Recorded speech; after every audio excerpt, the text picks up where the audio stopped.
I hate my wife, but I may never get a chance to divorce her. Before you jump down my throat, let me give some backstory to this situation. I, 28 male, have my wife, Amber, 28 female, and we've been married for the last 10 years. Today, I woke up in the morning, grabbed her out of bed, showered her, wiped her ass, fed her, and then sat her inside of her favorite chair with her favorite show playing. My wife, for all intents and purposes, is a shell, a body of the person that she used to be. A year and a half ago, my wife got into a tragic car accident. She got hit in a T-bone collision going 75 while running a red light. I stopped loving my wife 2 months ago. And I know what you might be thinking, it was because she was in a vegetable state. No, that was not it. I still loved my wife inside of that state and took care of her every single day. I still take care of her every single day. The reason I hate my wife was because of what I found in her phone. I was going to do a collage of our relationship and put it inside of our room to show how commemorative we are together. All the trips we took together, all the places we have been, everything we have visited on my dime because I loved her and I cared for her and I wanted her to have the best things in the world. Well, when I went into her phone, I kind of saw some messages from the exact day of the accident. It pretty much was, hurry up. Where are you? I need you right now. I'm on the way. I love you. I had trouble getting away from him. Who's him? I'm him. I looked at the phone and I was shocked. I've never seen this name before, but after scrolling through the messages, I saw pictures, I saw videos, I saw things that I couldn't even get her to do with me. In Barbados, I couldn't even get her to do with me. In Japan, I'm sitting there like, wait, we went all over the world, and you did this next door? You did this down the street? You did this a block away? Okay, this is ridiculous. So I had to see who the man was. I had to find him. I had to know who is this great man. And I went to his page, and I saw he was inside of a relationship. He got into a relationship 2 days. That's a crazy story. He got into a relationship 2 days after his wife's accident. That's a crazy, interesting story, man. There's a lot there, man. There's a lot there. There was a show called Deadwood, and the saloon owner was kind of ran the town. And I think it was the pastor of the town had fallen gravely ill and was going to die. Mm. And so for some reason or not, they put him in the saloon. And the saloon owner's comment was, so I get stuck with the bag of shit. And I really feel that that's what happened to this guy. He got stuck with the bag of shit. What are the He odds, should be man? able to quietly off her. He should. 100%. You want to be so mad. I have no idea what I would do in that situation. Like that's a tough ass situation, man, because you have been taking care of her for months. I think you just put her out in the street. Whatever happens. Whatever happens. Think about. Okay, so this is complicated because I think like in a weird reality like this.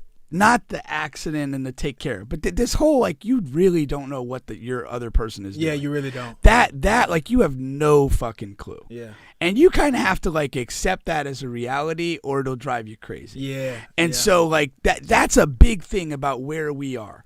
The accessibility of options is never higher at any point in history than it is now to engage with other people and so forth. So you really don't have a clue what your other person's doing. And if you take it there and you're like, well, then why do I even want to be around this other person? Why do I want to be in a position where, like musical chairs, I end up with a bag of shit? Yeah. You know?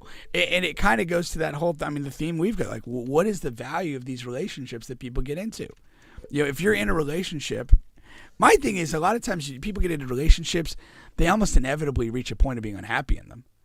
And then that opens the door to this. Yeah. You know, and then you're sitting there, it's like, well, okay, I've lived my life for 10 years thinking that I was in this nurturing, loving relationship, and I was just blowing a bunch of money on a whore. Yeah. Like, that's just horrific to realization. It's one of the worst realizations you can come to. You know, and I guess that in some ways that this is lucky that this guy goes to TikTok and tells the story. Like another person would just kill her. Yeah. Like and again, you double down on the whole, like, not only were you doing all this, but now for the last 2 years of my life has revolved around taking care of your miserable ass. Like, that's absurd. It's really absurd. If I'm ever in that sort of state, I've told my kid, just kill me. I don't want to live in that state. And one of the biggest reasons is my quality of life would be garbage, but I don't want to burden you at all. And I'm serious about that. There's no way I would want to burden other people by me being in some miserable, semi-vegetative state. That's absurd. Again, maybe you can't make the decision unless you make it on the front end, but it's selfish. So that whole thing is crazy. And then, to come to this realization that whatever you thought you had with that person was a sham. How is she still breathing right now? Like, that's crazy. Maybe just because this guy's amusing himself on TikTok.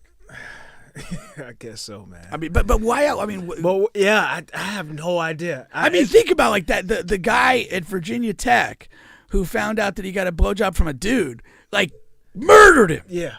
Like, cold blood, mutilated him. Picture him in this situation. Yeah, we know. He's probably chopping up body parts. Oh, yeah, yeah. Like, this is totally different. He's probably chopping up body parts, like putting like blood on his face and going to practice.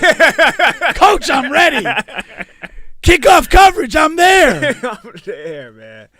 Yeah, this was crazy and interesting, man. Yeah. And I have no idea what I would do. Yeah, that's crazy, man. Jimmy says she would send her to the home. You gotta pay for that. Now I gotta pay money out of my pocket. Yeah. Nah, man. No, that's I'm not crazy, down with that. man. If anything, I'm down with the putting her in the middle of the street and just whatever happens. Yeah, and moving on with my life. That's crazy. That's more than likely my move. Yeah. And then like you also like when you look at like when you're in these like. Again, it's almost the benefit of it. When you're in these, like, temporal, like, passion, sex-based relationships, you can just walk from them. Yeah. Like, homeboy's got a new one lined up 2 days later. And the other guy that, like, is in this, like, marriage relationship and all the financial stuff that goes to that, he's been stuck for 2 years in hell. And he said they were married for 10 years, right? Yeah, 10 years. So the accident was 2 years ago. Yeah, 28. So he's 30 now because he was saying they were both 28 at the time of the accident. So that's 18. Like, from 18 to 28, he was married. Well, that's... I didn't know where the story was going, but the first thing when he first talked about that, I was like, man, this is the guy that went into the strip club and went to the champagne room with the first girl he saw in the club. You know what I mean? Hell no, that ain't the move. He missed all of his super prime fun years. Yeah, you gotta like scout the location a little bit. Yikes, man. That was horrible. His whole 20s is horrible. That was horrible. His whole life. Like, how much did that guy do before 18? Yeah. That's just insane, man. Oh man. Oh God, that's just brutal.